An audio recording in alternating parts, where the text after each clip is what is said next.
Hello everybody, welcome back. Today as well we have got you another video. In this video I'll show you how you can simply go ahead and change home address on Google Home. But before that, please do make sure to like our video, subscribe our channel, and yes, without any further delay, we're simply gonna go ahead step into our video.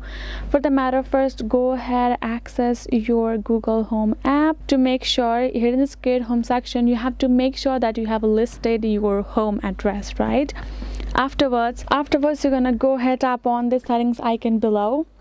And here in this section you're gonna find afterwards a option called home information, right? Once you have added your home address, afterwards, once you have tapped on that home information, you're gonna go ahead, tap on this home address, and then that will let you give you an option of edit. Go ahead, tap on the edit, enter your new address and tap on next, and then this will access the map of the place. You're gonna go ahead, drag that little dot, and then again go ahead, confirm your home address with the pin, and then tap done, and that way you will be able to have a new address for yourself like that.